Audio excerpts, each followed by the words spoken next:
Hey, it's Amanda, and this is my best campaign.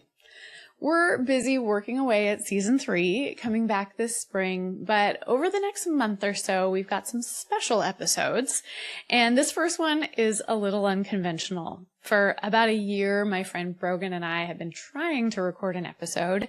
If you've never heard of Brogan Graham, he is the founder of a massive grassroots fitness organization called the November Project. And he ran that for a decade, and it grew to 60 cities in 12 countries. It was a total phenomenon. You might have heard him on one of his 3 episodes of the Rich Roll podcast. Anyway, he has a rule.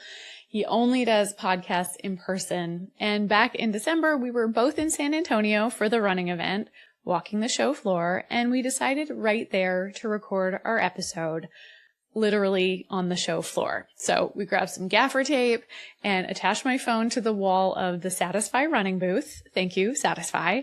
And we talked for an hour about how brands can build community.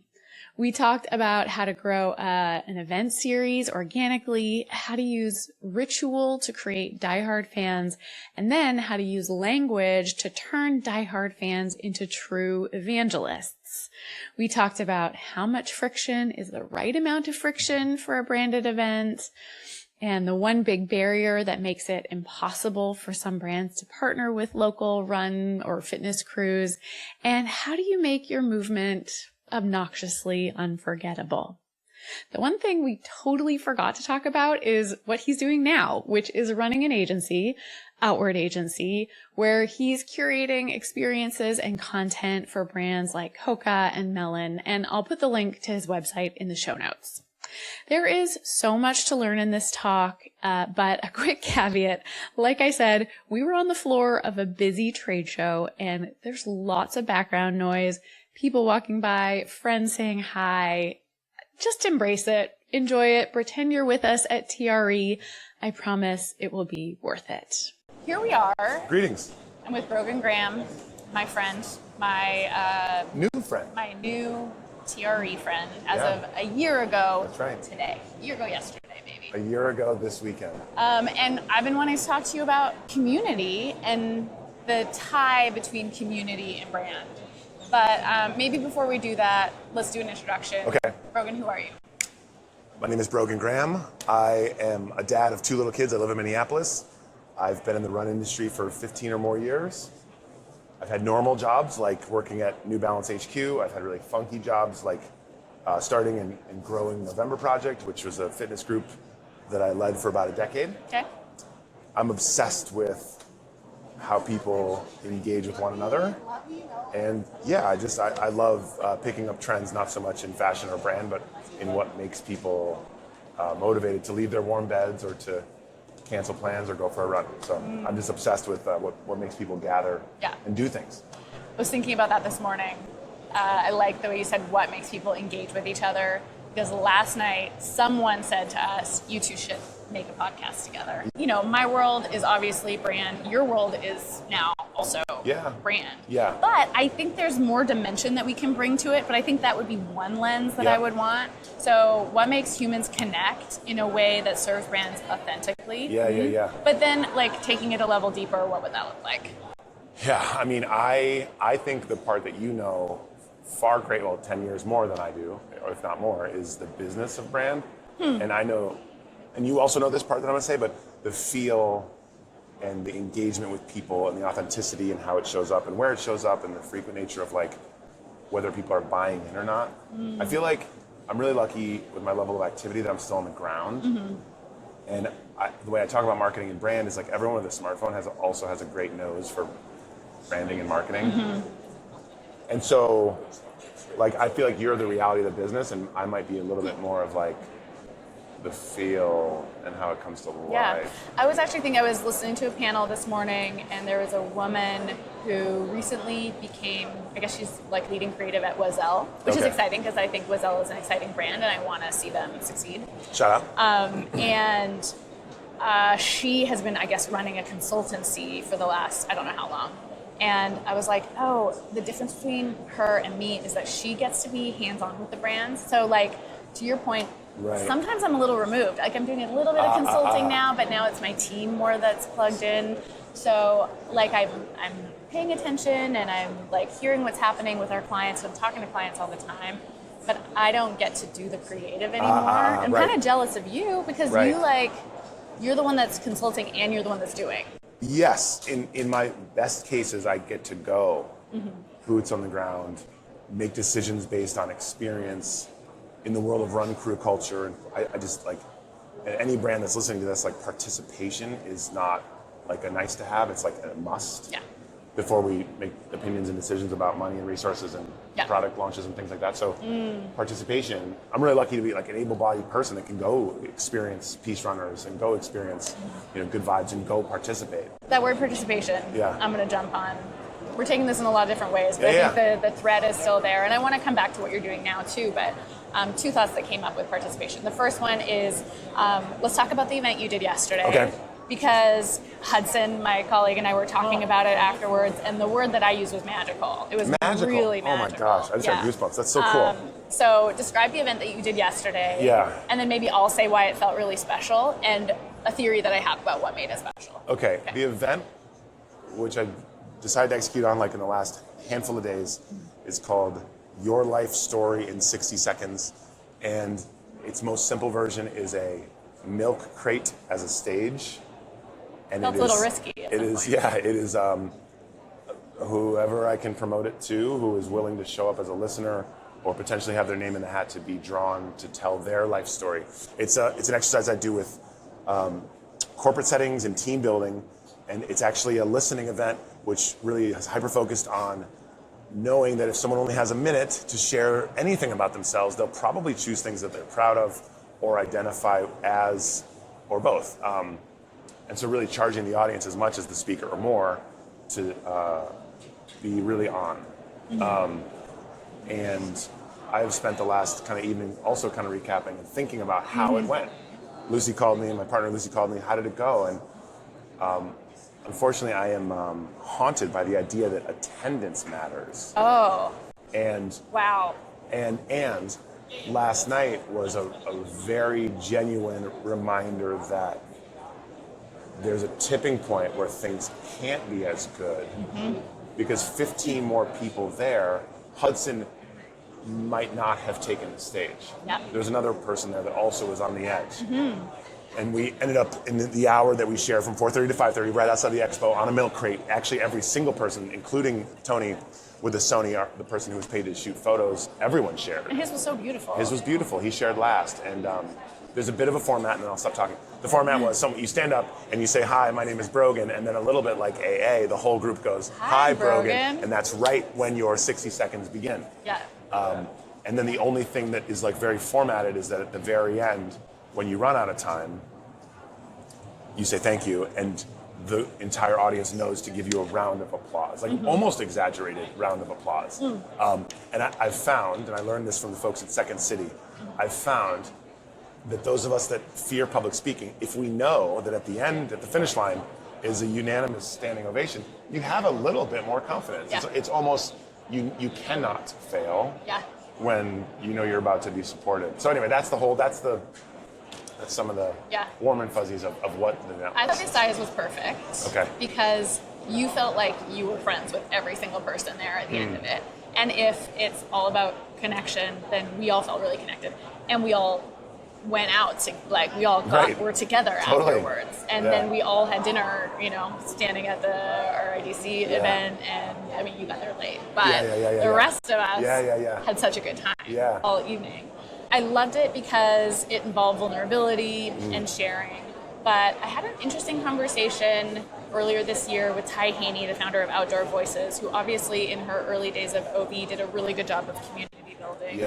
But in the early days, it was amazing. And she had this theory that there's the right amount of friction to be captured for an event. You can't just be showing up for a selfie or a cocktail. Like, you have to be showing up almost knowing that you're potentially going to be contributing something. Right. It's reciprocal in a way, and everyone that was there last night is never going to forget that.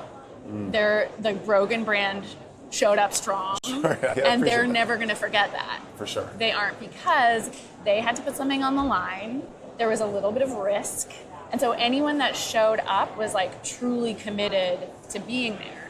And I think when brands do events or community things, you know, you can pass in and out. The event last night, I passed in and out in about 10 minutes. Yep. I will say, like, the music was really fun and the show was really Yep. fun, but the spirit wasn't there. Like, you could tell that people weren't bought in. Everyone, when I got there, was just kind of watching. They got their glasses, they got their drink, and they were all standing by the sidelines. And it didn't feel I agree. I'm magical because there was no buy-in from people. Friction. There was no friction. What do you think? I think that's spot on. The feeling that we have as we're listening, truly engaged, but also are excited and fearful that our name might be drawn next. Yes. Or that it won't be drawn if there's too many people and you really want to share. Or you don't want to share and you hope we run out of time. Mm-hmm. Your seat is not as comfortable in a good way. Yeah. The seats, metaphorically, there are no seats, but we're very comfortable. Really move in, comfortable. move out, leave when you want, leave early, get a bar, drink at the bar, not, get some glasses. Nobody's going to notice if you zip in and out. No one's going to notice. You grab your glasses. And yesterday was the microscope. We were all under the microscope. Mm-hmm. So there's not a version of yesterday's event where people didn't notice. And you know, butterflies and taking reps that things we're freaked out about. Mm-hmm. Even those of us that speak more often, that's healthy for adults. That fear, the palms are sweaty vibes, like. And then I do want to mention though, because I have some friends from my past life at November Project that have been DMing me because I've been promoting this thing, and they say, "Oh, that's the event we used to do." And I do want to tell you about that because that event was called the Great Escape, and I was riding with my friend Laura McGreen, who's a running influencer. Wow, I was riding with her on a train. Laura fan. I was riding with her on a train in New York years ago, 2016, 17. And I used to bounce ideas off of her. Mm-hmm. And I came up with this one called the Great Escape, which is a milk crate. And it's a theme. Mm-hmm. And this was during the time where storytelling slams like The Moth were really peaking. And I was obsessed with this idea of what if the person that was drawn next had the assignment of grabbing the stage and changing the backdrop. So you could take it to an overpass on the highway and it's loud because I'm loud. Or you take it to a back alley, it's quiet, but you can smell the dumpster. And is that why the crate's so important because it has to be portable? Exactly. Okay. And so that event was called the Great Escape. You usually in an hour only got through 5 or 6 because of the movement of the stage, and then people went for 3 to 5 minutes. Mm-hmm. But the same applause, and so much in November Project, I use we language, and we so much that we did. Mm-hmm. And I had to remind myself going into this week that you did that? The Great Escape was mine. You did that. So yes, a spin-off for TRE. Yeah. Your life story in 60 seconds. It's building the corporate thing with the Great Escape, and we didn't move the stage. We just took turns taking the stage, and so a little more efficient. We did continue to take steps forward, as maybe we would do this. You'd encourage us to come step in again. Yeah. So there was a movement aspect that felt significant for some reason. Yeah, and it was on the chillier side. Yeah. For San Antonio. What was it say 50? I'm just picking that number. I have no idea. Let's say it was something like 50. I'm Canadian. Yeah. Well, I'm coming from Minneapolis, so it was balmy, but. It felt like another point of friction. Yeah.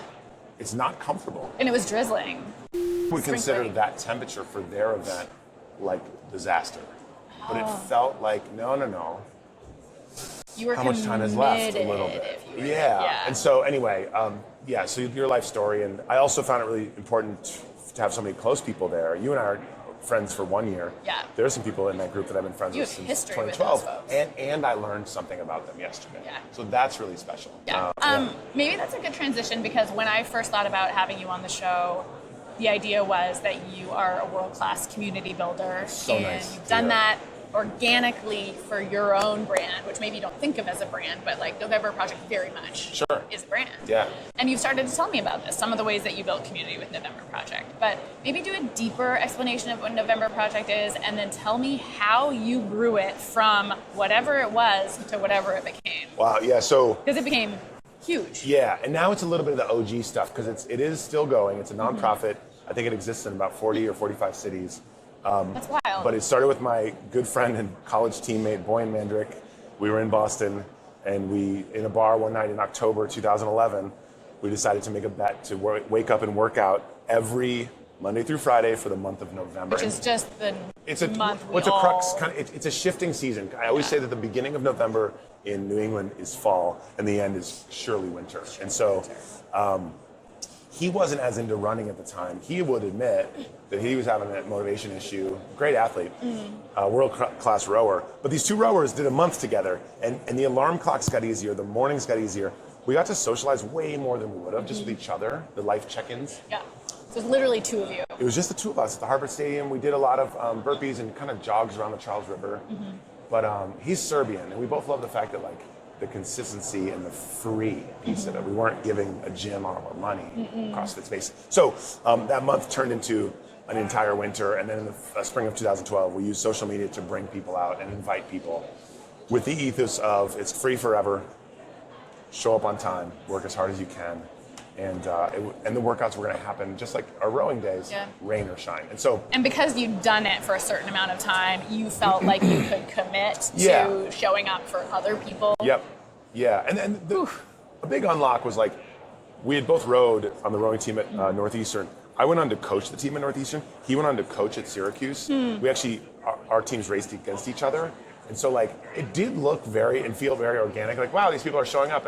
But both Boyne and I had these very ready coaching voices. Yeah. A little bit of that like angry school teacher of like, well, we'll get started once everyone quiets down. And then you can hear a pin drop. And then it develops a bit of a cult energy of like, oh, wow, these guys have this group of 100 and then 500 and then 1,000. Like the scale of it in Boston became insane in 1 year. In 1 year, how did it grow? We began with our first person that showed up seeing a tweet that Marathon Sports had retweeted was named Sarah Wild. And Sarah Wild is a wolf in sheep's clothes. She's very timid and kind in the way she presents. She's also a former pro soccer player. Okay. So she was a shredder on the stairs at the Harvard Stadium. So we went from the two of us to three. Yes. And then over the course of that summer, we started hosting workouts of 300 or 400 or 500 people. And it was pretty regular. Yeah. On a Wednesday to host 500 people was pretty normal. And was that through Twitter, you said? Yeah, I mean, those were early days social media when you could build a community with those tools. And so pre-ads, pre-white noise, and pre-algorithm, right? Yes. It was like, you built a community. Yeah, you actually saw the people you followed. Yeah. Do you remember when you could get to the end of your feed? Like, no more posts. Right. I remember that, 2011, 2012. Oh, wow. Yeah. I haven't thought of that. So that was 2012, and then the next year, 13, my brother started one in Madison. Laura Green moved to San Francisco. She started one there. She met her husband through November Project. I wonder how many There's a lot. Can say that, There's right? a lot, yeah. And then 2013. 2013 was a big year because we ended up on the cover of Runner's World magazine at the end of the year. New Balance covered us in a 2-minute, 30-second piece. Wow. So then the industry, this industry, knew about us and had validation from Runner's World and New Balance, and it was like, oh, this is a real thing. So 2014 was the explosive growth into cities around the world. Let's say 15 different cities grew these chapters. So initially it was just growing from people who had experienced it in Boston and took it to other cities. And then it was people that we had never met before. We created like a pledging process, like a fraternity, kind of a weird, continue the cult vibes. And we spent our own money to bring the leaders together once a year. And from there it became a rocket ship. And I think at its largest growth point, it was in 60 cities in 12 countries around the world. And we say we moved something like 300,000 people just to bring them to community, to bring them to a place where people were going to start on time and kick off their day. And it was outside. Free? Always free and always on. Like that felt really good to say, if it rains next week. Yeah. Someone will be there. We will be there. Yeah. And it'll be better if you can make it. Yeah. And think of us when your alarm clock goes off, but don't think of, is it happening or not? And that level of like, people are like, oh, well, how about in the winter? Yeah, 52 Wednesdays in a row. Yeah. I mean, that is such a energy breaker when you're just like, well, I don't know if the person that's leading it is actually going to show up today. Totally. As soon as there's one of those times. You have one. And then it's over. And location was key too. Harvard Stadium 629, every Wednesday, rain or shine, for fucking ever. Yeah. And people are like, what do you mean forever? I'll be like, forever. Forever. Yeah. So don't check your phone. Don't. You don't need to go on social to be like, where are they meeting? Are they on this week? It's as on as the day is. There's a deluge. Someone's there. And that helped people with those of us, almost all people that are tinkering with motivation, Yeah. trying to find inspiration, and struggling with, we always said, like, in most cities, like, there's tons of fitness options and a lot of free run clubs, but we were the one in the morning that was always on. Yeah. And then the last piece is that we chose little shortcuts for togetherness. And if you're in the running world and you're listening to this, hosting a run club doesn't really bring people together for that many minutes. 10 minutes at the beginning, 5 at the end. And you're maybe stuck with one person If you're for lucky. 5 or 10K, or you're not talking to anyone. And it's not inclusive. It's raise your hand if you're doing the 3-miler. Yeah. That's coded for you're not the real runners. Yeah. Raise your hand if you're doing the 7-miler. Okay, cool, ready, go. And now we thin out and we're by ourselves. November Project accessed spaces like stadium stairs, a single hill repeat for 40 minutes, and found ways of staying audibly within shouting distance and encouraging distance, right? Okay. So if you're the slow kid in gym class, you can hide with us. Yeah. If Because you're- no one knows which No lap one you're knows. on. If you're winning the workout, cool, and 3 people around that are the fast kids. But, Yeah. but that's also not as celebrated as, right? So that was part of the model that I wish more groups stole from us, Yeah. which was like, just do a figure 8 in downtown New York City Little points of rather connection. than up and down the West Side Highway. Okay, so I'm hearing a couple things. I'm hearing ruthless consistency. There's absolutely no question that this is showing up. Nail it to the wall. Yeah. Yep. I did an event this summer for CMOs. We did it twice, and the women I was planning it with, we had this like cold, rainy day, and we debated like, should we cancel? And I was Yeah. like, nope, because otherwise they're not going to take us seriously next time. Like we were always going to show up. So ruthless consistency. Well, stay there one more second. Yeah. Go back to the friction piece. The worst weather creates the best memories. The worst weather Wow. creates the best memories. The worst weather, this is fucked up, gets your most dedicated people. And if consistency is the goal, then those are your best people. They are. By ranking, those are your best people. Yeah. So And they're connected now. Yeah. They've got a story to tell. They're like so proud of themselves. So what if we turn that around? 2 feet of snow that morning, you mad scientist, that's going to be your best of the year. That's a different lens. Yeah. And it's not like to keep high hopes. It's like, that's real. People ask me my favorite workouts of all time in November Project and all these cities I got to travel to. It's the ones with fucked up weather. Anyway, keep going. Yeah, okay. So consistency. Consistency. Those regular small moments of connection. Yep. What is that? What did the term? I would. use? You mean like the loops, like the Yeah, the smaller loops. facility? I would say a closed circuit. is what I'm Closed talking circuit, about. Yeah. shouting distance, Yep. but also I don't know how to sum this up, but like you're never stuck talking to one person. You're not left behind. It's mixing. You're It's not churning. left behind. Yeah. Okay. It's people on top of people. Yeah, there's no grading. There's no like, Yeah. these people are the Yeah. elite, these people are like the B team. Exactly. You said something about the cult aspects. There was like a pledge. Yeah. So let's talk about creating consistency between communities. There wasn't, when people who are outside of brand think about brand, they think about visuals. You guys had sort of like a messy, like all caps, November Spray Project paint. splatter Yep. situation. I don't know any other graphic toolkit that you had beyond those like t-shirts that it looked like any crew leader probably could have made Sure. pretty quickly. Yep. So like ease of replication. Yep. But was there a bigger design system? Was there a bigger messaging toolkit? Or was it just like pure, simple, sign the pledge, you're in? Yeah, kind of both things. So the stencils we took very seriously. They were laser cut out of metal. Okay. And if a group, the pledging process was like 8 or 10 weeks of consistent Wednesdays. Whoa. Because you couldn't- need to know they're showing up. Yeah, you couldn't call it November Project. You had to use your own social media tools and your own connections in your city to build something in 8 weeks. And if 8 weeks later we check in with you and it's just you and your dog, you're probably not the right person in the right city. Whatever, something's not working. Yeah. And Okay. so let's say that they did. They built themselves a community. It was metrics driven, 100 people or so. Yeah, it's gotta be. We would fly there. We would bring them the stencils. What else would we bring? The kit was like, like access to the website so you could do your blog updates, social media logos. We were pretty like sharp on that stuff. Okay. And then one other piece of the ritual was this wooden oar handle that was the same in every single city that brought us back to our rowing days. The wooden oar handle's about this big. It had our name etched in it, November Project, your city's name and airport code, which we stole from Fight Club. And we flew to these places and talked about how to give out the Positivity Award, Wow. which is simply highlighting someone So from the the Or is community. Positivity Yeah. Award.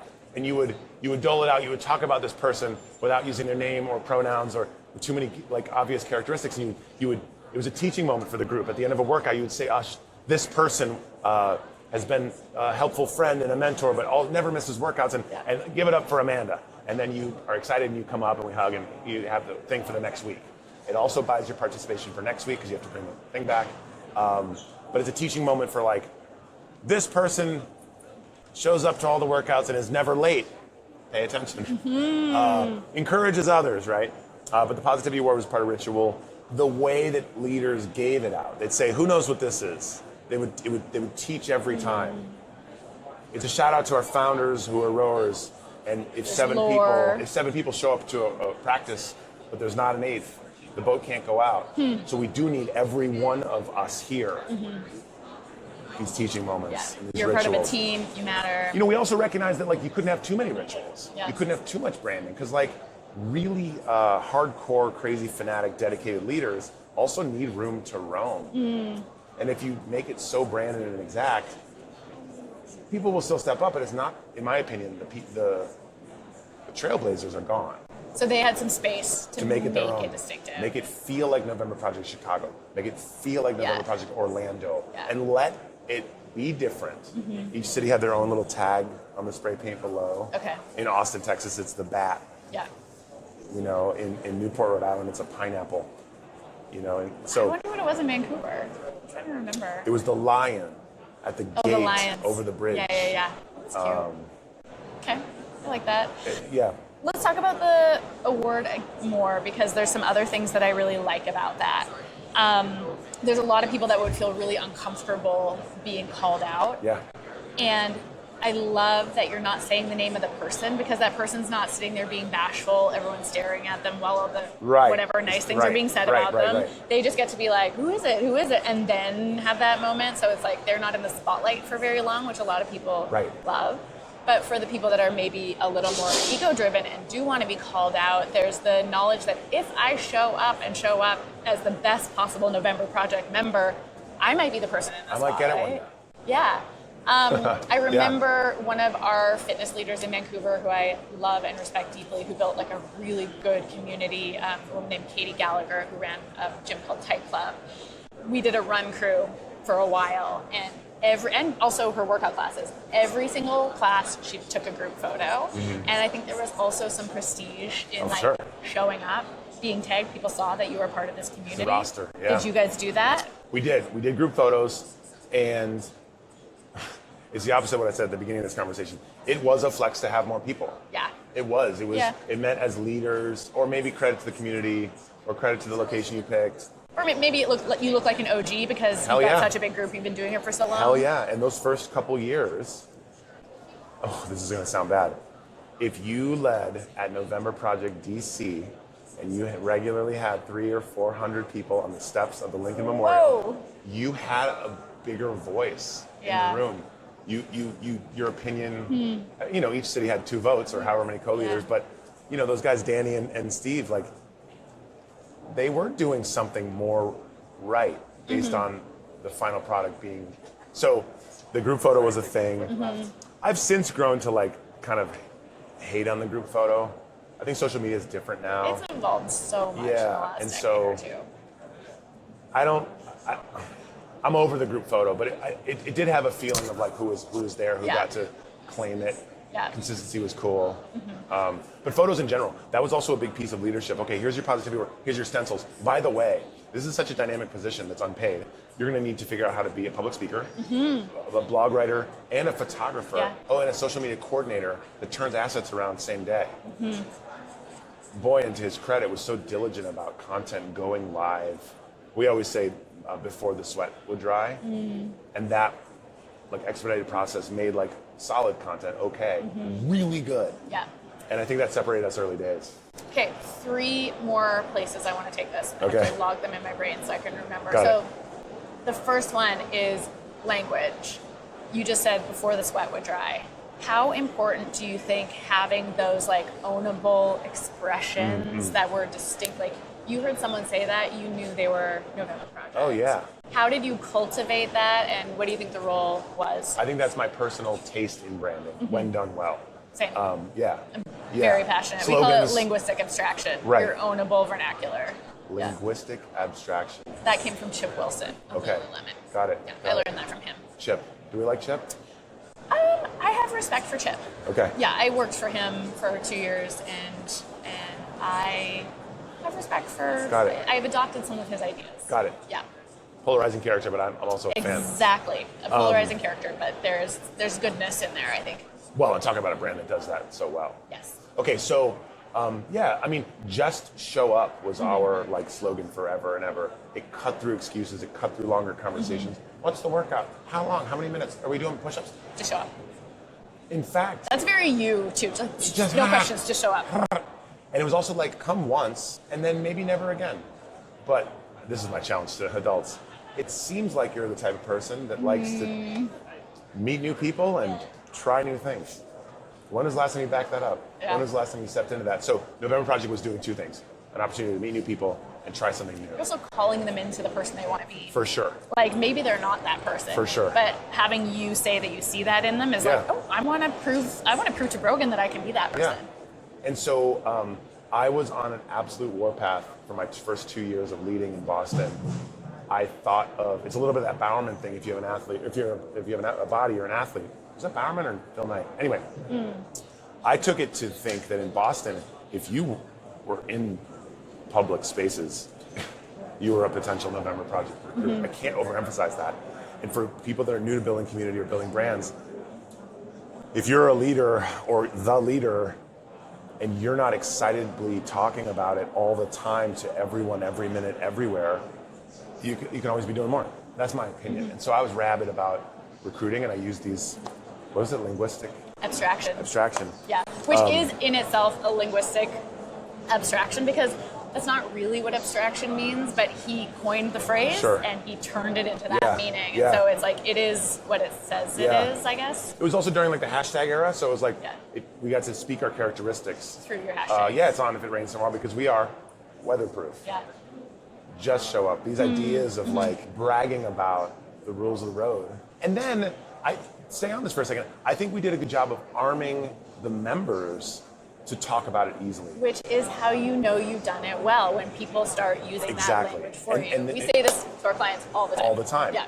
And in the brand, November Project, but in the brand world, if your brand is clunky to talk about for those brand advocates who are buying your product, that worship your product, but they can't really explain in a few simple words as spokespeople, unpaid spokespeople, that's on the brand's fault. I agree. And so, let's flip it the other way. November Project did a great job of arming every single one of those athletes to turn to the people at work and say, I went to this thing this morning. It happens rain or shine. It's free, it's for all levels, just show up. And it piqued curiosity. Tell me more. Well, it's called November Project, as opposed to something. Anyway, so I think we did a really great job with that piece. Okay. And I challenge clients of mine these days in the brand world to do the same. Okay. We're going to come back to that current day application. Yeah.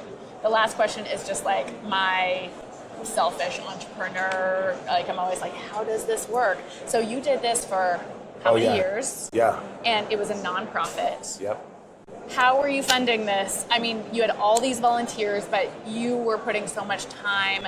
There are the flights, there are the, there's manufacturing that has to happen. Yeah. What enables this to happen financially? So for the first 2 years, it was what we called our 5 to 9.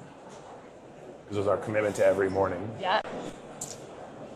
And both Boyne and I had 9 to 5s. And you were funding it for those years? Yeah. Wild.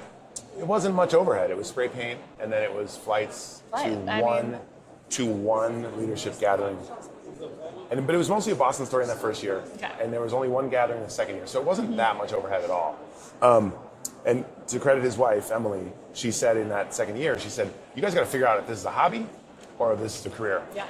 Or a job. That's what she said. Hobby or a job. And she gave us a year. I love Emily. She gave us a year, and she said, figure it out. And we spent the better part of that year. I was working at New Balance at the time at HQ, but we shopped every single brand, and we flew to every single HQ, and he and I pitched. I took the microphone a lot that year. Yeah, that doesn't surprise me. Yeah, exactly. And we pitched every brand under the sun, and we referred to it as not sponsorship or partnership. We referred to it as taking help.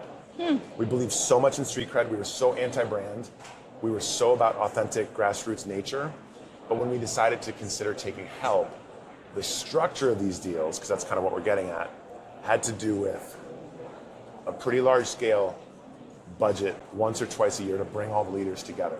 Flights, accommodation, food, ground transport. That was a big number. It really frames the conversation with the brand. You're not saying like, we're promising you a bunch of things in return. No. We're saying like, you're here to help us. And this is an important way that I talk to brands that I work with now. I was learning in that time that certain brands couldn't stand next to or lovingly push behind a community entity. So I'll just call them by name. Nike has to come in the room swoosh first. Yeah. They have to be first thing, and then this is Black Roses. They know that. Yeah. They told me at their HQ. Yeah, no one's talking about Skims Nike. Everyone's talking about Nike Skims. Right. Yeah. And they said, I'll never forget this about Nike. They go, we swoosh things to death. Executives in the room were said, you have a great campfire. November Project is a great campfire. And all we work with is rocket fuel. And we're probably going to ruin your campfire. Wow. And I thought it was super advanced, of course. Some of the other players, Brooks, Run Happy, this is a different vibe and feel. They have the ability, as a medium-sized successful brand, to stand next to their entities. Yeah. Sometimes they stand in front, but usually it's next to or push Prolific into the world. Yeah. As a run crew example. But so the structure of the deal. Yeah. So it was we needed money for the leadership gathering. But as it was growing, we also wanted and thought we needed to quit our jobs. I mean, this is a massive endeavor. Managing in the whole thing. So we wanted to be our full time.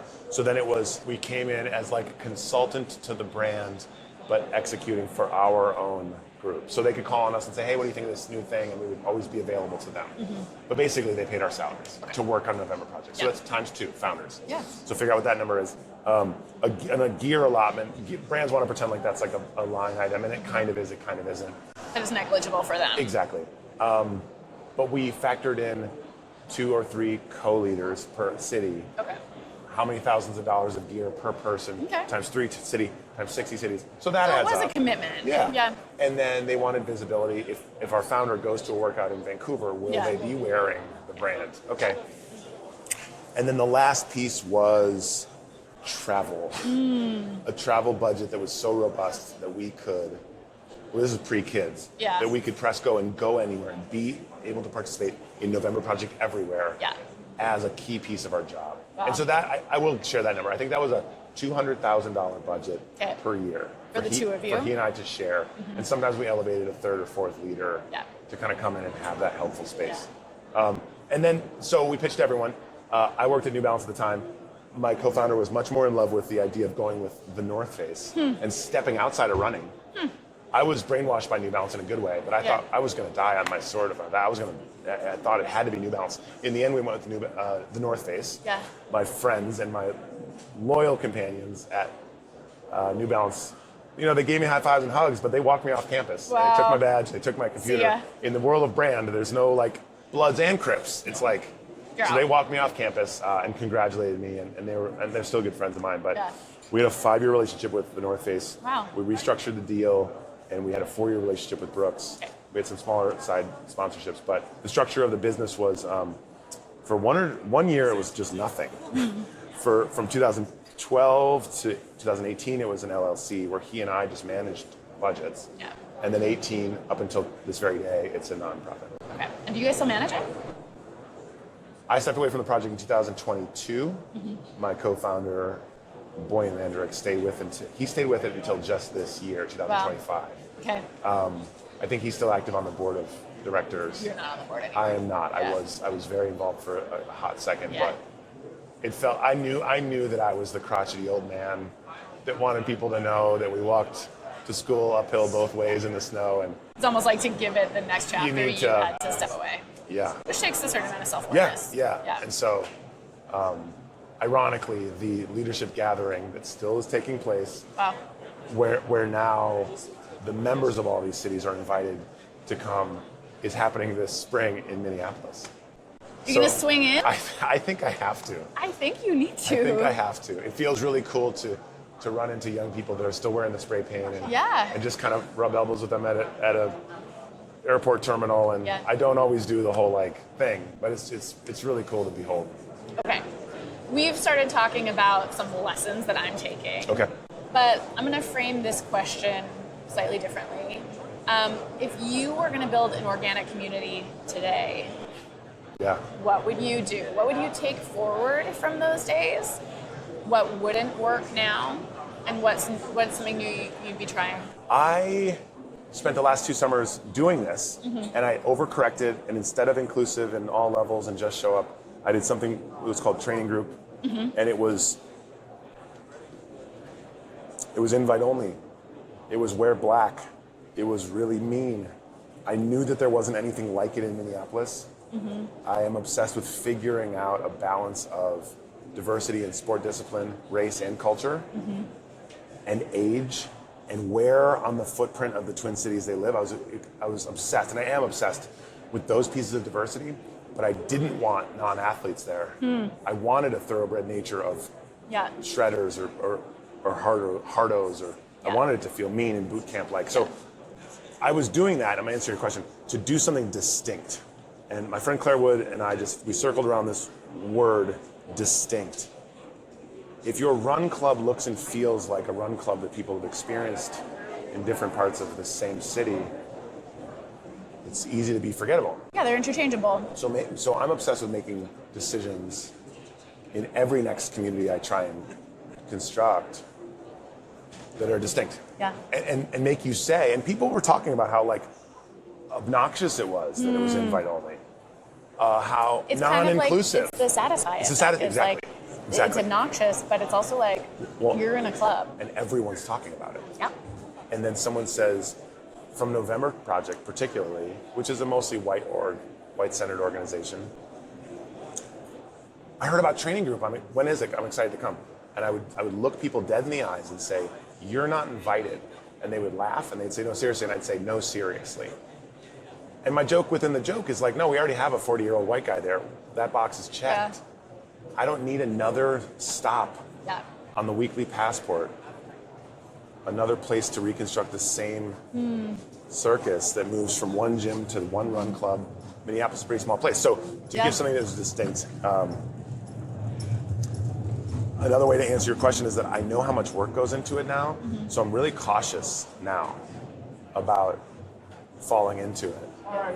So I would be really sure that I selfishly wanted to participate, not just build something. Yeah. I'm going to pause you because there's 2 things that were interesting to me there. One is I have been thinking a lot about the idea of capitalizing on FOMO and the invite-only piece and exclusivity. Yeah. Like, I believe in inclusivity, which is something else that I want to talk about. You're talking about inclusivity in terms of like creating space for a whole bunch of different types of people, but FOMO, it's not for everyone. It becomes very covetable. Yeah.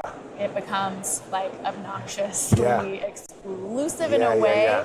But I actually think it's almost like when a brand tries to be all things to all people, instead of just being like, we are for this person only, we're only going to make this product. Like, those are the brands that really rise above, the ones that are so preciously ruthless and say no to a bunch of things. You're going to say no to that other 40-year-old white guy. Yep.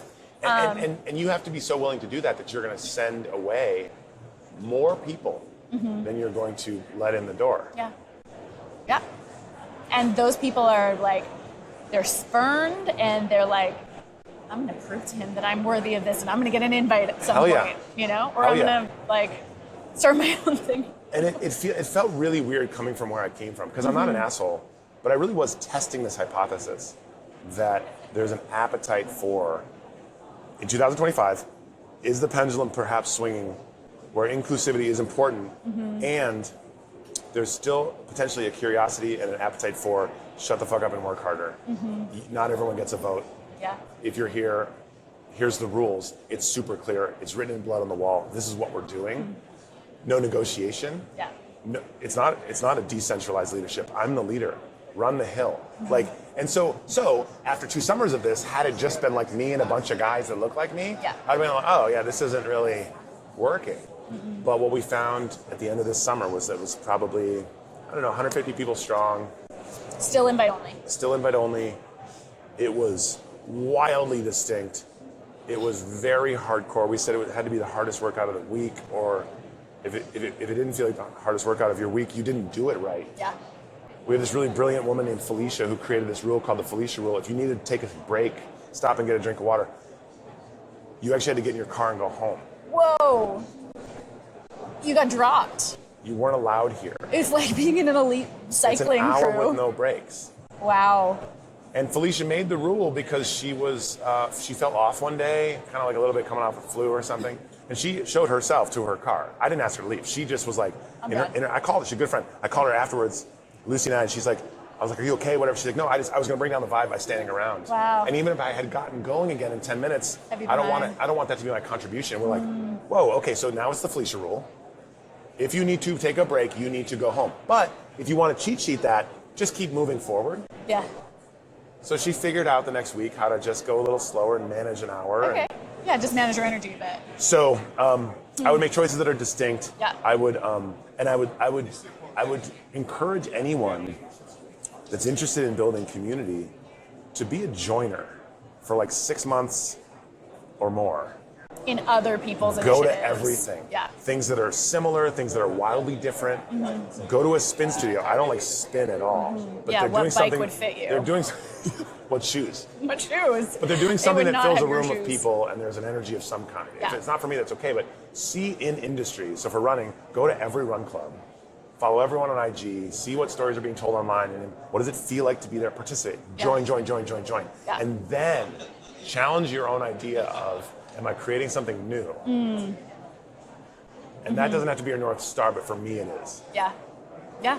Something distinct. You also had some linguistic abstraction in there. Yeah. Felicia rule. The Felicia rule. Yeah. The Felicia rule. There's, And she comes from like a team sport, track and field background. She's a tough cookie. yeah. Wildly physically impressive, physically built as an athlete. Her career is pretty untouchable. For the Minnesota Twins, she just took a job for Madison Square Garden. She's like a big time career hotshot. But that fucking hill is undefeated. And if you have to stop, I don't care how much money you make. You have to go home. And it makes me so happy. So do things that are distinct and make it easy for people to carry your message. Yeah. It's invite only. I want to tell you all about it and how much I love it. I'm going next week, but you're not invited. Come. You can't go. And man, that did well. In a very humble place like Minneapolis. Yeah. It did really well. Yeah. What was your criteria for inviting people? That's such a good call. I didn't invite people that already belonged to multiple things. Yeah. I think that was just a lot of words just now that I used for white runners. Yeah. And I'm glad we're recording this because this is a very cautious, delicate part of the conversation. Was I seeking black and brown athletes? No. Was I withholding invites from white runners with resources who already belonged to multiple communities? And feel at home and are like they safe can walking step into spaces yeah. all the time? Yeah. They didn't need another thing. So yes, I was withholding. Criteria. Physicality of people. Yeah, they had to be an athlete. They had to have an attitude of an Thoroughbred, athlete, you said. a competitive attitude as an athlete, experience under their belt in some capacity. One of our best runners actually was a climber up until training group. And I had to see you positively contributing to the group. How's this group better? I used to say online and in person, bring someone that you know is going to make this group better. So they were allowed to invite people. After they came long enough, yeah. Okay, And I don't know what that metric was. But I wanted them to be so cautious, like, oh fuck, I want to invite my friend who's a good athlete, but I don't know if they'll make the group better. And I would scare them into not inviting me, basically. So the metric of like, Really think before you invite someone. with men though, there was a physicality thing, and like I would never do this with women, so it is gendered. But like to walk up to a guy, a firefighter, a cop, a bodybuilder, and say, "You look tough," and I don't know if you are, but we're gonna find out. And I'm only gonna invite you once and never again. So I actually don't care if you come next week. Like that wouldn't work. Wow, with women. My partner Lucy tells me like, let's not find out. I think she knows. And so that's a bit gendered because I know there's a lot of women that might be listening to this like, well, that's not fair. Well, okay, I'm fragile. Yeah. I'm not going to fuck that up. It does make me go like, I wouldn't even ask. Now, there's ways around it. I can recognize a triathlon bike. I can recognize a New York City there's cues. marathon windbreaker. There's cues. The build of a CrossFitter. Where do you train? What do you do for fitness? I think those are like just within bounds. But still, it always felt like, hey, I've noticed you're your pecs. something. Yeah, totally. you're big. You got something going on. What are you like? It just. Yeah. So anyway, that was the criteria, and then Like you just like feel people's traps. And Yeah. You're like, okay. and I also wanted people to know that like we didn't need any like similar to the Crate event yesterday, the life story like. You know, it's fine if you don't come. Yeah. November Project was better if you come next week. Our group is better when you're there. Training group, we're okay without you. Yeah. Maybe that'll bring me to my last point, and then I'll open it up if there's anything else that you think is worth sharing, which is just what struck me about yesterday's event was how many black and brown people were there. Because I don't know what I was expecting, but I only know you as a big, tall, white guy. Sure, from Minnesota. Who lives in Minnesota. Yeah. And, you know, like I met you when I was with Skylar and Jamil and Tony, Yeah, you know, yeah. like that's a moderately diverse group of Sure, guys, sure. but not, you know, Yeah. you're all just like athletic guys. Sure. I didn't know that you were gonna be the guy that pulls out a black and brown group of folks, and I was really inspired by that because Okay. a city like Vancouver, very Asian and white, Yeah. and that is reflected in our run clubs.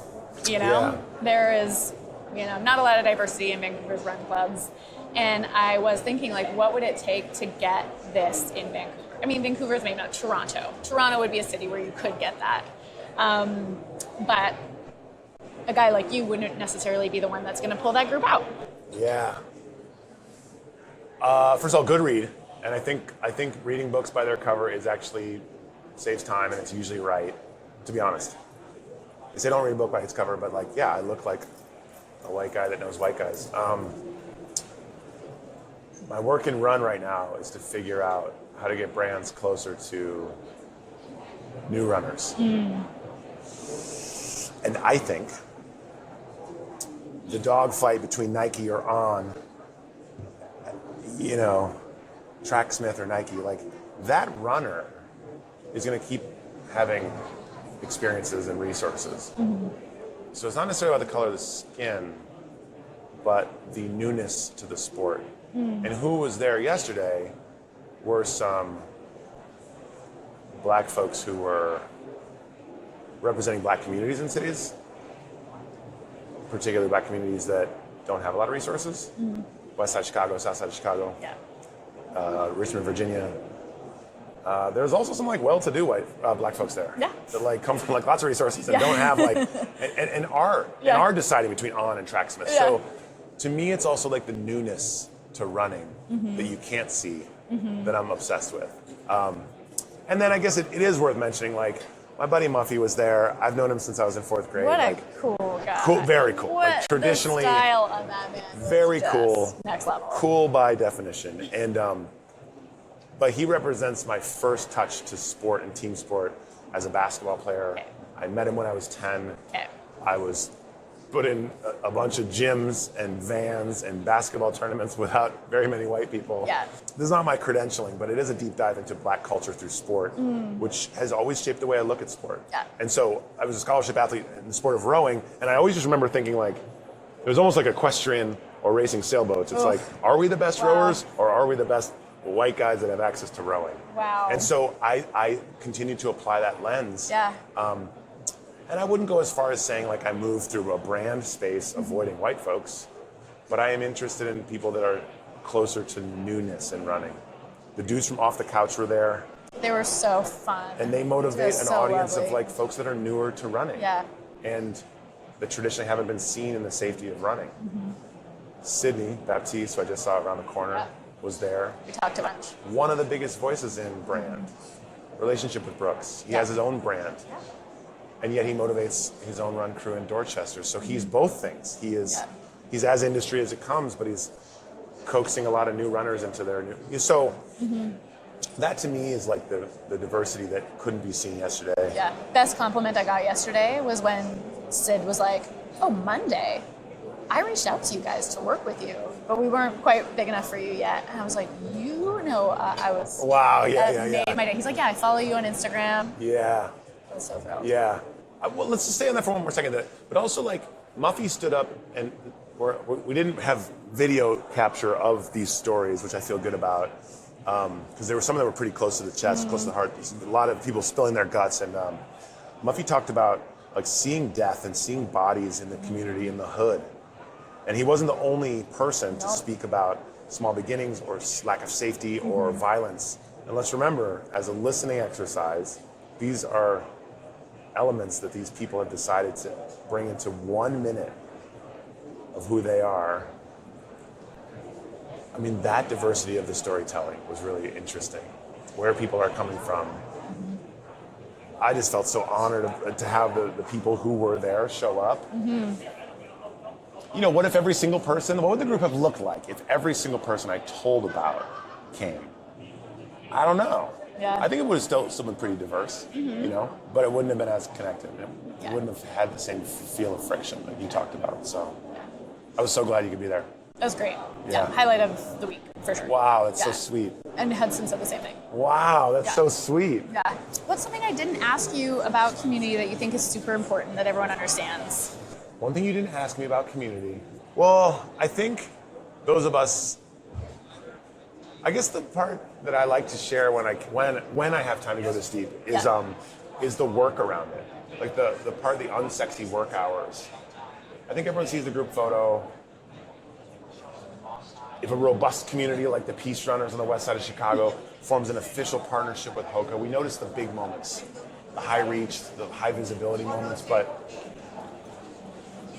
the work that goes into bringing people together is a lot. And it's as mundane as the desk job of the marketing managers who work at cubicles. Like, it's as mundane as 600 you're still invites. laptopping when you'd rather be out socializing. I always told new leaders at November Project, if you want 5 new people next week, you have to have 20 conversations to get one. Good conversations, which means you have to have It's like a marketing funnel. Yeah, you have to have 100 good conversations this week to get 5 new people. Yeah. And honestly, and if you're from November Project and this feels like a call out, most people can't hang with that volume of work because it's mostly unsuccessful. Yeah. But the community builders that I really love, and If you've done well in MLM marketer, if you've done well in November Project, totally. multi-level Totally. marketing. The idea of authentic, borderline unscalable outreach, word of mouth still has a strength. But man, those who are willing to stay excited and enthusiastic through a high volume of word of mouth work, social media work, good writing, visibility, like the unsexy parts of community will never be understood and can't be overstated. It's a huge volume. And all we see is this tip of this iceberg of like at the workout we had how many people. Oh, cool. So you work on November Project 1 hour a week on Wednesday mornings. No. I would tell people that wanted to bring November Project to their city, show me that you have bandwidth to put 15 or more hours into this unpaid, passionate thing. Wow. How did you sell them on it? I wanted people to not do it. Yeah. And then only the craziest people. It was a lot of like, hey, go away. That fraternity vibe. Yeah. You're not up to this. Yeah. Fight Club, get off the porch. Yeah. You can't train here. And so parts of it had a toxicity to it that were a vetting. It was a vetting. But anyway, if you're a community leader, and if you're a community leader, scout the surrounding, be a joiner. Know that there's endless hidden unsexy hours of work, mundane, recruiting, brand building. And also the last piece would be check yourself, gut check yourself. I would say, why the heck are you doing this? Jackie from Peace Runners, he'll tell you with a lie detector, he really believes in the strength of community and community as a vehicle. I think there's a lot of people in Run that do it for ego reasons. He built it right into the name. Right. Yeah. And so check yourself. Yeah. Ego is going to get you a year or two. True fuel like community, the way Jackie does it with Peace Runners, will get you endless decades of this thing. That's what I got. Love that. Maybe we should just finish with a triple high five. Ready? Okay. 1, 2, 3. Wait. Let's do it again. The first one is okay. Okay. Triple high five. I'm really gonna concentrate. I'm gonna put the target up and not move. You go. Not ready. Okay. Ready? Yes. All right. That was my conversation with Brogan Graham, founder of the November Project and the Outward Agency. You can find him online at outwardagency.net and Brogan Graham on Instagram. My Best Campaign is brought to you by Monday Creative, and this episode was produced by Emily Hybeck and hosted by me, Amanda Lee Smith. Our sound engineer is Andrew Bagasbas, and our theme music is by Stephen Cowley.